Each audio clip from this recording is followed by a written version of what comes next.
Bargel, depuis 70 ans à votre service pour vous livrer le meilleur du surgelé.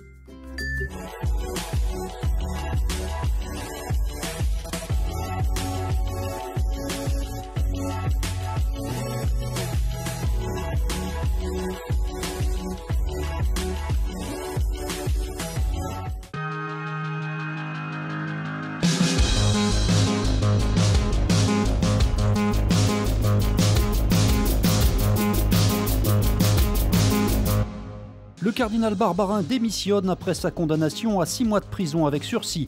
Retour sur l'audience au cours de laquelle a été rendu le jugement ce matin. Enfin, les réactions des Lyonnais sur la sanction infligée au primat des Gaules. Le cardinal Barbarin démissionne, condamné ce matin à 6 mois de prison avec sursis pour non-dénonciation d'abus sexuels. L'archevêque de Lyon s'est exprimé en début d'après-midi devant les journalistes. Une déclaration lapidaire. Je prends acte de la décision du tribunal. Indépendamment de mon sort personnel, je tiens à redire d'abord ma compassion pour les victimes et toute la place qu'elles et leurs familles gardent dans ma prière. J'ai décidé d'aller voir le Saint-Père pour lui remettre ma démission. Il me recevra dans quelques jours. Je vous remercie. Une annonce qui était attendue depuis longtemps par les victimes du père Prénat. Ces dernières attendent désormais un geste fort du pape François. Lui qui soutient le cardinal depuis déjà des années, j'espère qu'il va faire son travail de haute autorité ecclésiastique pour stopper le travail du cardinal Barbarin. Ça paraîtrait cohérent, quoi. Je veux dire, si votre archevêque principal de France est condamné dans une affaire, comment le laisser en poste? C'est pas très crédible, quoi. Cette annonce surprise du cardinal Barbarin est intervenue moins de 3 heures après le jugement rendu par le tribunal correctionnel de Lyon ce matin. Poursuivi pour non-dénonciation d'agression sexuelle commise par le père Prénat, l'archevêque de Lyon a donc été condamné à 6 mois de prison avec sursis. On voit que peut-être que la justice divine n'est pas exactement la même que la justice des hommes. Et je crois que ça envoie un signal assez fort, en fait, que nul n'est au-dessus des lois. Et je crois qu'il n'y a pas de triomphalisme à faire, ce serait mal placé. Mais c'est quand même une grande victoire pour la protection de l'enfance. Le cardinal Barbarin qui ne s'était pas déplacé ce matin, tout comme les 5 autres responsables du diocèse assignés, ils ont eux été relaxés. C'est un procès historique parce que d'une part on a mis en culpabilité, alors on avait déjà eu effectivement une décision ailleurs qu'à Lyon, mais là on a véritablement quelque chose qui est au plus haut sommet de l'Église et qui est pointé, et on n'a plus de responsabilité, mais on a véritablement une culpabilité.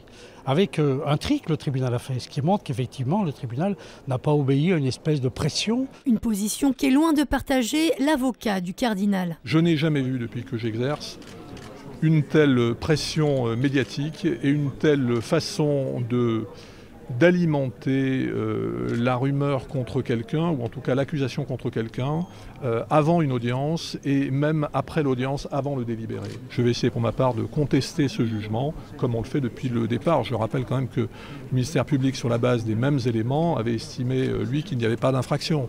Donc vous voyez bien que la défense n'est pas la seule à estimer ici qu'il n'y a pas d'infraction. Les avocats du cardinal Barbarin ont d'ailleurs confirmé qu'ils feraient bien appel de ce jugement. La condamnation du primat des Gaules, suivie de l'annonce de sa démission proposée au pape, a fait réagir les Lyonnais aujourd'hui. Je trouve que c'est une très bonne chose que la justice enfin traite ce genre de problème.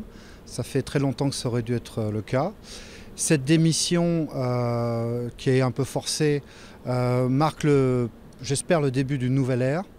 Comme c'est le clergé, on fait énormément de barouf autour de cette affaire.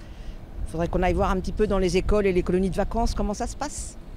Pour la bonne gouverne et l'image de l'Église catholique, sa démission est la bienvenue, quoique cela n'efface pas les torts causés, quoi. Donc on espère que cela va calmer les familles des victimes.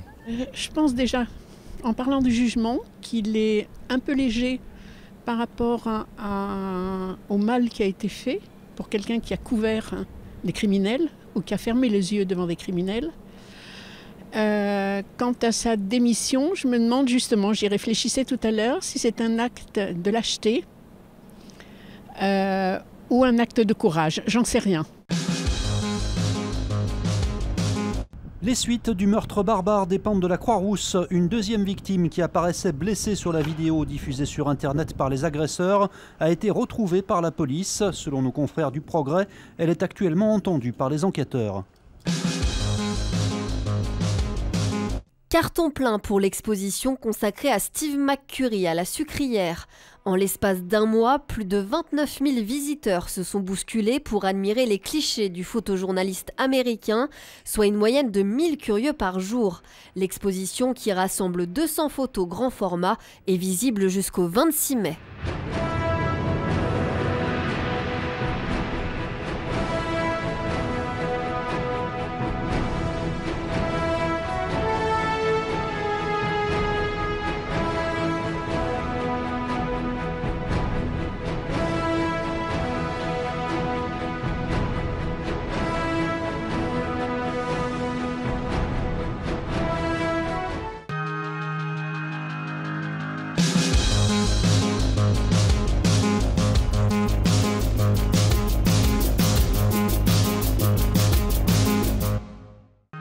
L'info continue sur TLM.tv, les réseaux sociaux et le fil info.